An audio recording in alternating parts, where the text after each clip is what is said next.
I am a Kiwi lawyer and stand-up comedian, originally from Whangarei, New Zealand. I've been living in Australia for the last couple of years, been doing stand-up like 8 years now. I moved to Australia in 2023 when I basically realized that I was going to go nowhere in the NZ economy, in any of the industries that I was operating in. Doing comedy, I'd say, would have been better in Australia largely just because of the bigger economy aspect of it. It's a shame that even jobs that shouldn't necessarily be better in the Australian economy are. I think the challenges you talk about around productivity and scale in New Zealand and how it's basically kind of structured creates an environment where it's a pretty rational decision to move somewhere else or operate in a different market if you're a business as well.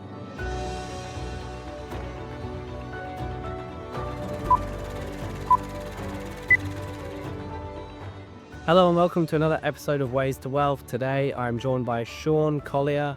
Sean, why don't you give us the TLDR on who you are and what you're about? Yeah, sweet. G'day. So I am a Kiwi lawyer and stand-up comedian from originally from Whangarei, New Zealand.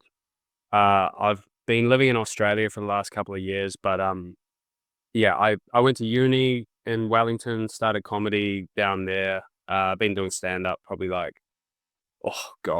8 years now. And yeah, I moved to Australia in 2023 when I basically realized that I was going to go nowhere in the NZ economy, in any of the industries that I was operating in. And yeah, now I'm doing it over here. And you're having a much better time? Unfortunately, yeah, I mean, doing comedy, I'd say, would have been better in Australia largely just because of the bigger economy aspect of it. But I think, it's a shame that even jobs that shouldn't necessarily be better in the Australian economy are, for a myriad of reasons that we could get into. But yeah. Yeah, cool. But you're still doing the lawyering as well, or? Yeah, I'm on my lunch break currently, actually. Oh yeah, sweet. Yeah, hectic schedule. Yeah, okay. So you're getting your reps in. Like, do you do open mics and stuff? Like, what's the kind of vibe? Yeah, I mean, like, like most normal days is like, I work all day and then do like 1 or 2 comedy shows at the moment. So it's pretty hectic, but yeah, it's fun. How many clubs do you have to hit multiple clubs to achieve that? And so in Australia, like most of the time, it depends where you're living. Like I'm in Melbourne, and there's heaps of gigs in Melbourne. It's probably the only city in the Southern Hemisphere where you can sort of reliably do good shows every night. Yeah.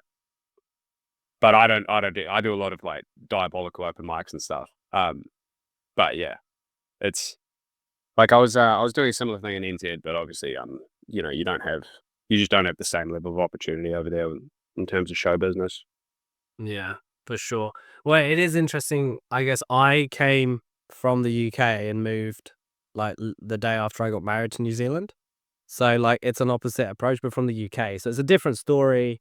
Yeah. But I think the challenges you talk about around productivity and scale in New Zealand and how it's basically kind of structured creates an environment where it's a pretty rational decision to move somewhere else or operate in a different market if you're a business as well.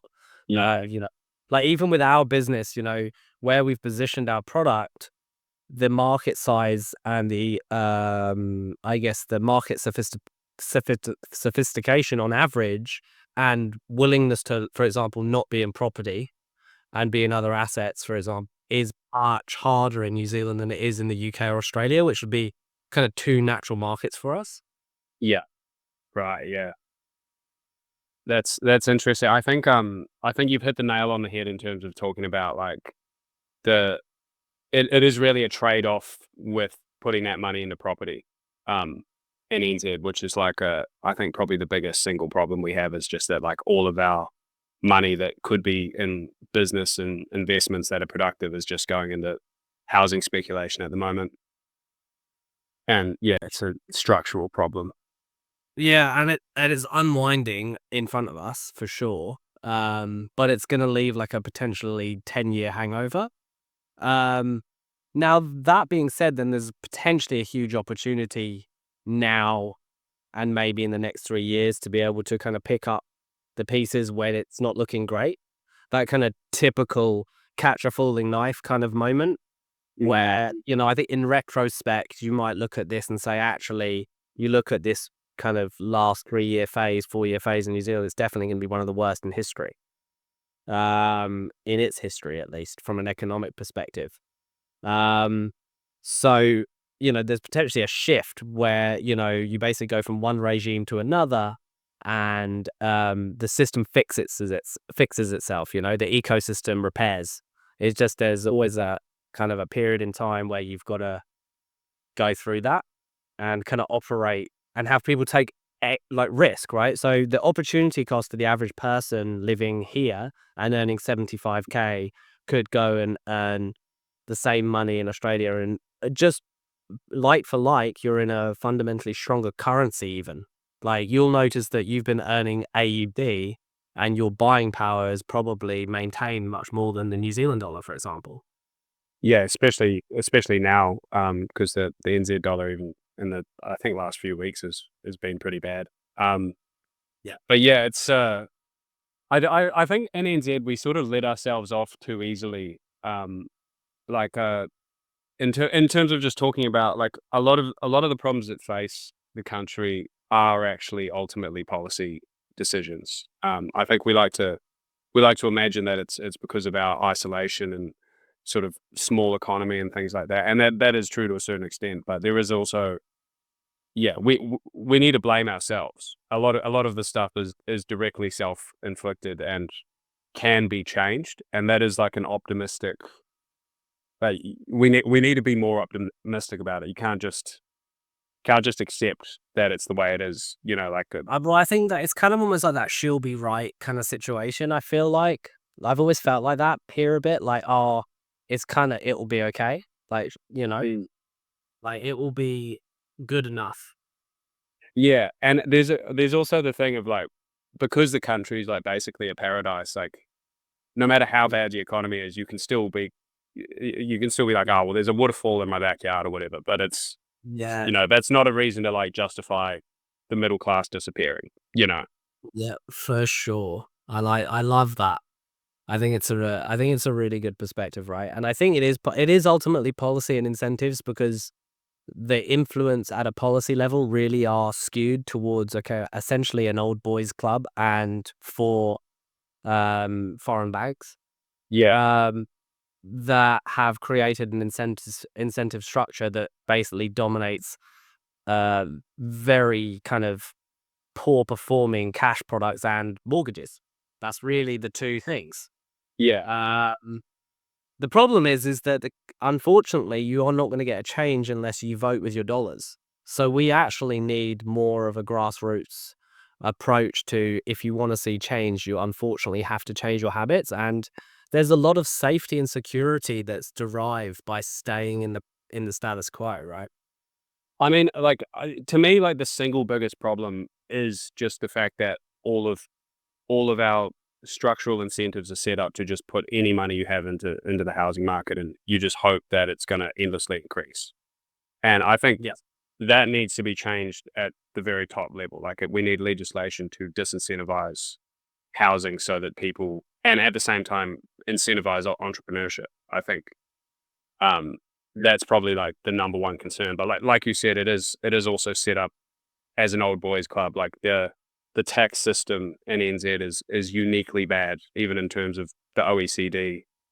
And what I mean by that is, like, our GST, for example, is extremely broad. We have all these high taxes on working people, and lower class people have a massively disproportionate share of the tax burden. Like, and at the same time, we have no wealth tax, no capital gains tax, no stamp duty, no inheritance tax. Like, none of the taxes that would disproportionately affect wealthy people. And so, Well, and then they've shoehorned fifth tax in there, which actually just further incentivizes property. yeah, exactly. And so, yeah, we've just got this situation where if you're already rich, it's a free ride, and if you're not rich, it's profoundly difficult to get out of poverty, because every dollar you spend is taxed like 5 times before you get to do anything with it. So it's, yeah, and that's another thing that unfortunately it's going to have to be done at the highest levels to change, and I don't see that change coming in the near future. I think things are probably going to have to get worse before they get better in NZ. I think, like you said, like it's still a great place, and it's like too comfortable, and I think people are going to have to be really hurting before people actually make the necessary changes, before we actually see some like serious. But the people it's hurt, yeah, I mean, I think that people don't, perhaps also you don't really know who it's hurting. You're like, oh, well, it's not hurting me right now. Yes, I've had a drawdown in my portfolio, but it's okay.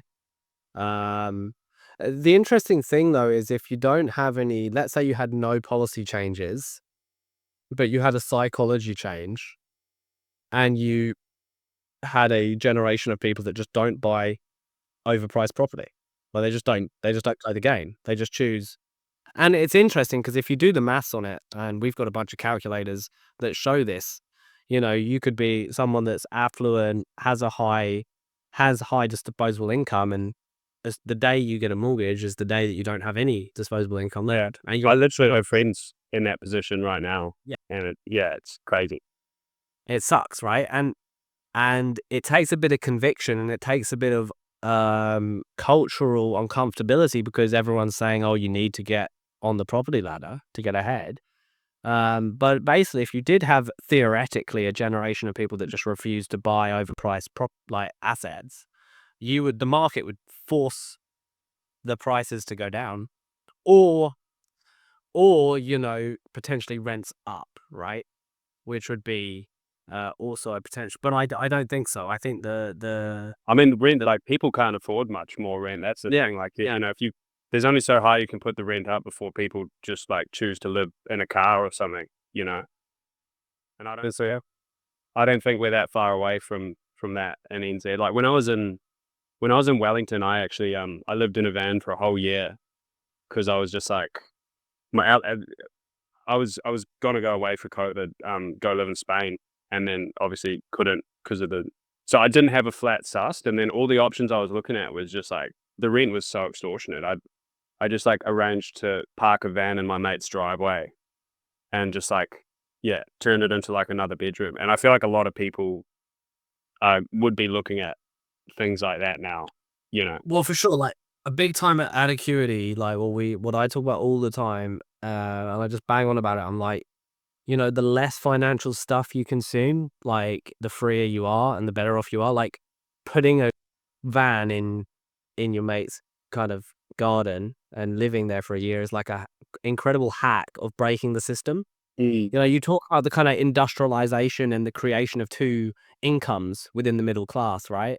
And you basically said, oh no, you need to, the Western world has said, hey, you need to leave home as soon as possible. You need to get your own stability, and you need to get your own shelter, right? Yeah. Which is a way in order to create more boxes for smaller portions that people to live in, right?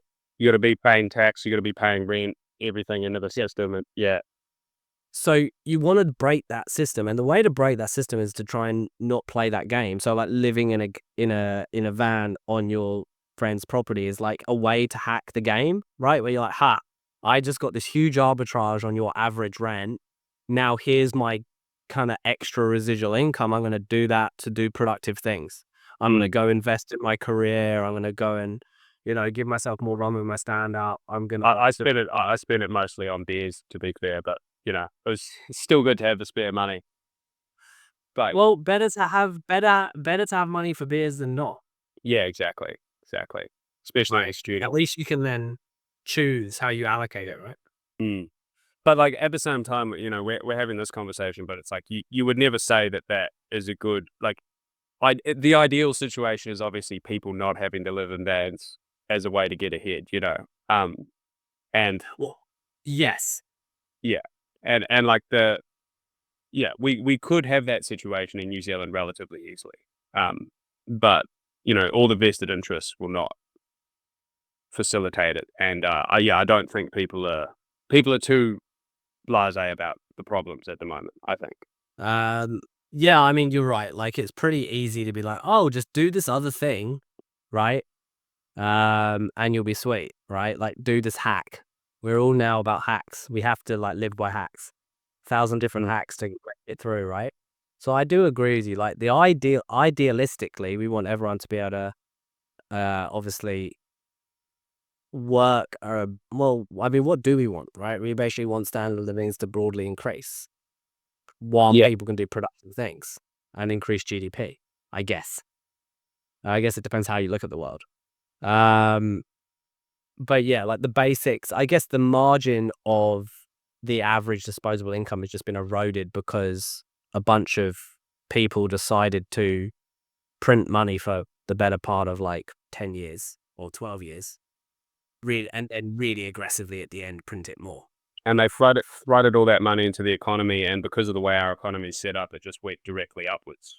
And now all that money is sitting with the richest people in society, and everyone else is saddled with the generational debt. You know, like my generation, like I don't know how people are going to be able to afford to like pay pensions, for example, in like 30 years, the way things are going. Um, yeah, it's there's a lot of like quite concerning trends going on. Yeah. So how old are you? 27. I'm an old Gen Z. You're old Gen Z. So Yeah. so you're just after millennial. Yeah. Yeah. Yeah, I'm About 4 years I'm millennial. yeah, right. Yeah. So I was right, I guess quite a late quite a young millennial then. 30. I'm 34. Right. So we're kind of in this, I think we're in this really interesting ripe age demographic, right, of, you know, relative very income dubious, career dubious, asset light Mm. kind of Yeah. generation. And like, I would also say commitment light generation, right? There Yeah. aren't that many obligations on our kind of demographic between us two, right? Or net, or that compared to there used to be. So less people have mortgages, less people have families and dependents, Mm. because they're choosing not to, Yeah, but they're choosing not to or they because of can't, economic. or they can't. Yeah, economic factors. Like I have this theory, right, and I'm pretty sure I'm right that like a lot of Gen Z cultural trends, I reckon, are coping mechanisms for poverty. Like run clubs, you know, like sober raves, run clubs, like not having children. Like there's this there's all these movements online, like these sort of like types of feminist movement that are about, you know, sort of gender wars and not wanting to have families and stuff. And I think a lot of that is just purely economically driven. Like it's people finding ways to cope with the fact that they just can't fathom how they could possibly raise kids in like a renting situation where the average salary is consumed by the cost of living almost in its entirety. No, where you're, even if you're renting, it's pretty high. Yeah. Well, in New Zealand and Australia, very high in both those Yeah. countries, right? And that's why you have more people forced to flat, right? So the dynamics aren't set up for it. And then there's this narrative around, well, I don't want my children to grow up in this environment. Yeah, exactly. I mean, like, if you live in a situation where wages have stagnated more or less since the 90s and the cost of everything is like quadrupled in that time, um, and you just see that trend happening further and further, then you're not going to be very optimistic about your economic future. And that's a situation that a lot of people of my generation and yours, well, they're more or less the same. Yeah, a lot of people are in. Like, I know very few people my age that have kids or have mortgages, and the ones that do have mortgages, they're unbelievably bad. I'd say like oppressive contracts, really, where it's like you've just got this variable interest rate. Like, I got a mate, he told me he's paying like something insane. It was like $700 a week in interest or something. I was like, how on earth? Like, yeah, I can't remember the exact what it was, but I was just like flabbergasted. You know, I was like, how do you possibly stomach that? Like, but yeah, I mean, we do these financial well-being consultations as a part of our like subscription. Like yeah, our kind of ethos behind everything is to take away all the trailing commissions and all the kind of like free. It's free to consume this book, like, but it's not. You're being sold to, and then someone's getting a big old commission, especially in the mortgage space. I mean, mortgage and insurance are two of the like kind of obvious ones for huge commissions, but seemingly free service.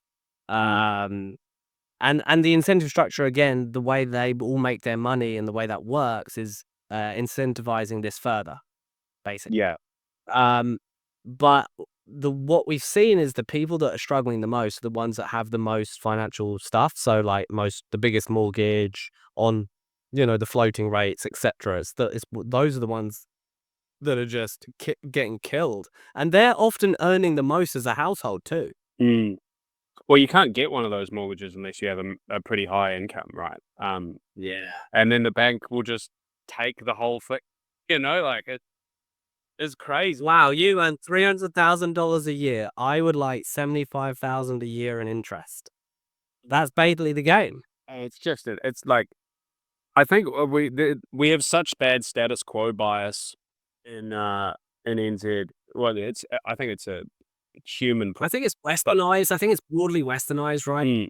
But like, yeah, the idea that like this is the way things are, so it's normal and okay, is very prevalent, and like I think it's such a problem. Like you look at what the banks are doing in that country. Like, how did we get to a point where we let them charge this much interest on these insane loans, and just like basically all the people in the middle class that are trying to become upper class are just being saddled with this just life ruining debt. You know, it's Yeah. yeah, it's crazy. Average payoff time of like 55 years or something silly like that as well. By the time you've extended it 5 times to the renovations and the holidays and the cars. Yeah, it's unbelievable. I'm not like I don't own property currently, and like I would like to, but I'm not signing a mortgage, like like I would rather just not do it, because I value autonomy above some Do you think? abstract idea of owning a house one day. Yeah. I mean, look, I think it's like a lifestyle. Do you want to have very strong roots in a specific location? Therefore, it could make a hell of a lot of sense to own, right? And if you don't have debt on property, it's scarce. New Zealand's a great country with relatively low reported corruption. It's got a different kind of corruption, I think. Um, but looks good, right? Like, I mean, it's Dad, was it charged? um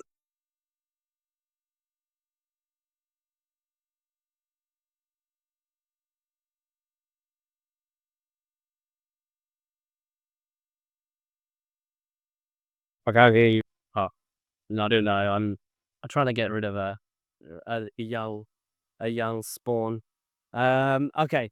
So yeah, no, I mean, look, I think we could go on for days about how it doesn't work. What I would like to have a little chat about is because I think that you're definitely like, hey, what do we do about this at a policy level?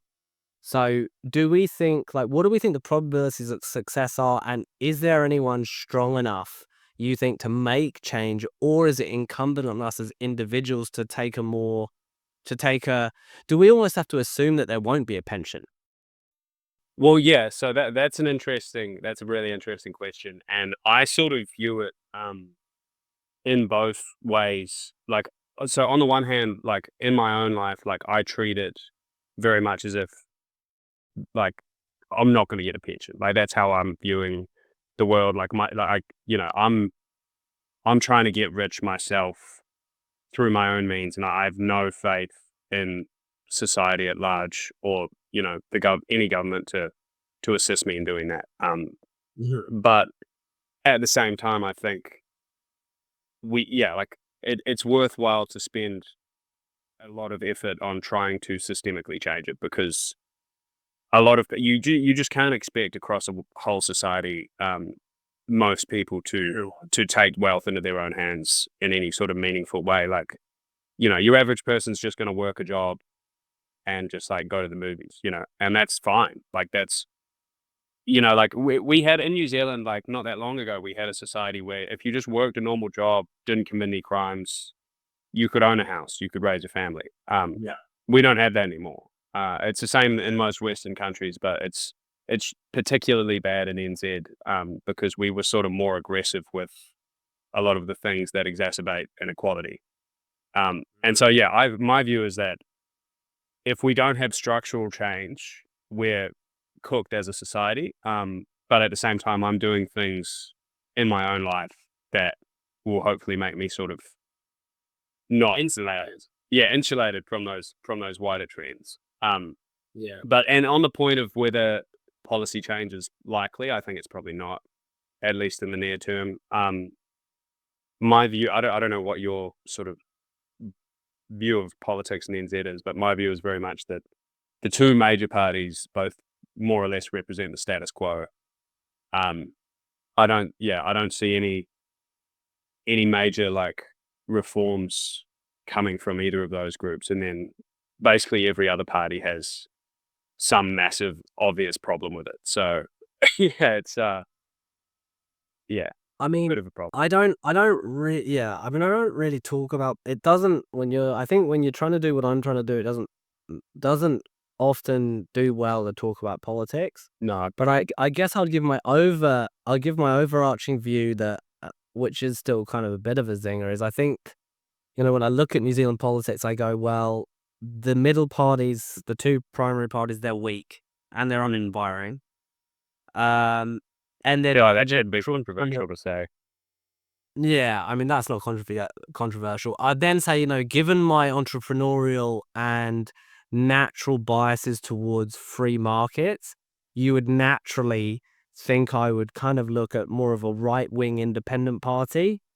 However, I feel like just some of the, like how entrenched some of the kind of donor organizations are, just kind of feels like, it just feels like there's a, like, it's just some of the stuff seems abhorrent, and why would you saber rattle those things and completely try and undermine a culture when you could be focused purely on just driving productivity, which would be kind of aligned to me. And then I look at someone like a Chloe and I look at Greens and I go, I like a lot of what your words are, but I want to see that you understand the substance behind some of these recommendations, and I just don't feel like that's there. Yeah, I think like there are some comments that like self-made doesn't exist. Like the idea that self-made doesn't exist. It's like, okay, I think and that's where it falls over. that's a very depressing ideology as well. Like Yeah. it's profoundly It's not inspiring, right? So then you cut off a bunch of productive and ambitious people that could be your perfect persona to follow. But instead you're like, nah, you can't be self-made. It's impossible. Well, it's not impossible. Yeah, no, I very much. I think that was actually like a quite a well balanced take on sort of the political landscape in NZ. Like one of the most depressing things for me is like the people that you would expect to be representatives of free market capitalism, a lot of the time are actually representing monopolies. Their donors have monopolies in certain areas, and they will deliberately sort of assist them in stifling competition, which is part of the reason why we have jacked up prices in a number of areas of our economy that don't really make that much sense. Like you go to a supermarket in New Zealand and the price does not actually correspond to the cost in a lot of the things that are being sold there. And the reason is because there's no competition in that market. Well, there's a lot of reasons, but that's the main reason in my view. And I think if say the current government, for example, if they really cared about free market capitalism, they would probably be trying to disband that monopoly and have an actual free market with proper competition. But yeah, I'm rambling now. We'll get bloody carried away. So I guess like you're juggling the two things, the law. There's a few topics on this I wanted to kind of dive into. One was like obviously you're kind of what we serve in our business security. We serve business owners, founders, and high agency individuals. And I would kind of consider any athlete or artist high agency, right? You live off of what you produce, like the art you produce, the products you invent, the song you write, whatever. that's like your thing, or the competitions you go after. We've got, athletes we sponsor, for example, right? Um, and like you've got to do it with a strategy. So you've got this approach, or you've moved country, you're in Melbourne. It's it's definitely the best city probably that you could be on for your kind of vibe, right? On this side of the world for sure. Um, but you've still got your income, you're kind of doing it incrementally. Like, can you talk a little bit about that strategy and how you're like, what it takes to do that, but also, kind of not, because some people go in and they fail, and then, the biggest opportunity we have in life is to keep playing the game every day. Yeah, yeah, exactly. That I really like that. Yeah. So in terms of strategy, basically, it's my strategy when I moved over here was just I wanted access to the like the Melbourne comedy industry, basically, because like you said, it's by far the best in the Southern Hemisphere. And so it was I was viewing it mostly as an opportunity to just get really good, because you can get good in NZ, but you just don't have as much opportunities for stage time. You don't have as much opportunities to earn money from it, to sort of have pathways out of working full time.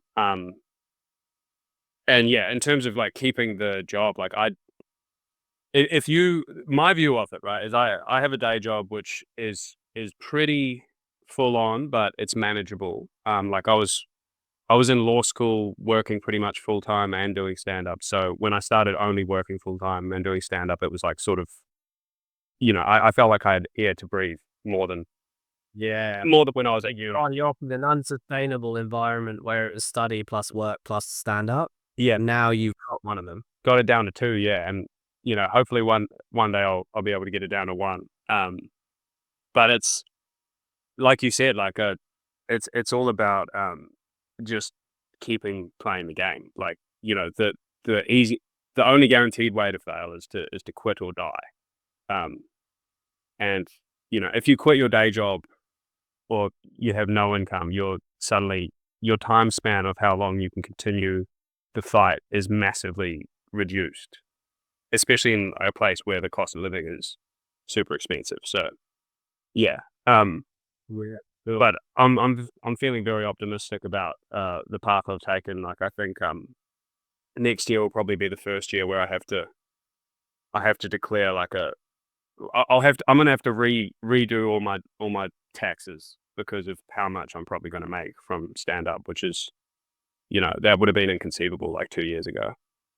So yeah, that's cool, man. And what's your favorite kind of comics that are going on at the moment? Like, do you watch Kill Tony or anything? Are you ever going to go to Austin and sign up?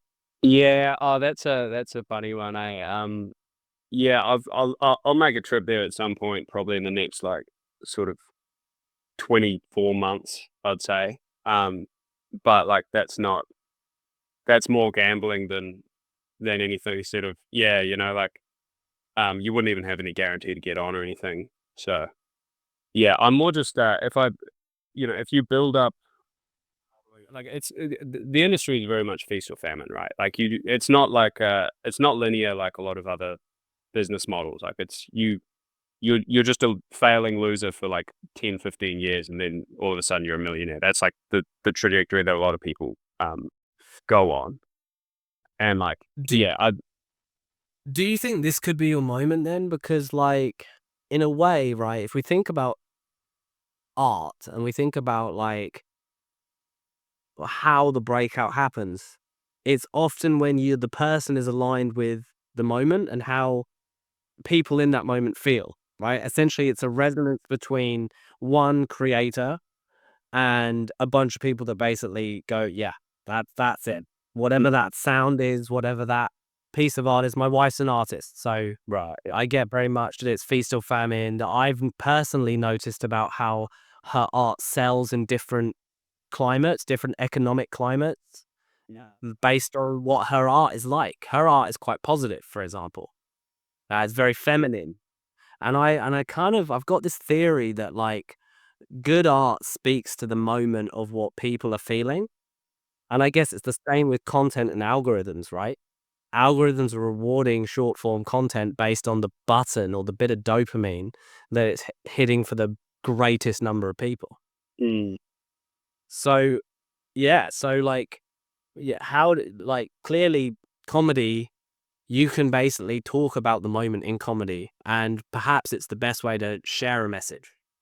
Yeah, yeah, I think that's an interesting idea. I definitely agree. And I have noticed, like, in terms of what you're speaking about, like, I have been writing more along the lines of uh, sort of observing generational trends, if that makes sense. Like, I've been doing a lot of the jokes I've been writing, and the material generally is about, like, I don't know, like, the funny situation of, like, Gen Z and millennials just basically being cooked, like the average, like like what you were talking about with, like, the no one owning a house, no one having mortgages, no one having kids. We've got all these really fascinating cultural trends going on at the moment, and there's a lot of humor to be found in them, but it's also very depressing. Like, the show I'm doing next year, I've called it Scheitgeist, um, which, yeah, I think very much touches on, well, you get the idea, I hope you do. Yeah, it's good. I like it. It's good. It's kind of I mean, that's the vibe of the stuff that's gone really well on social at the moment. I think that we talk about and we think about the zeitgeist. I mean, everyone's become so much more aware of mimetic behavior since COVID, really.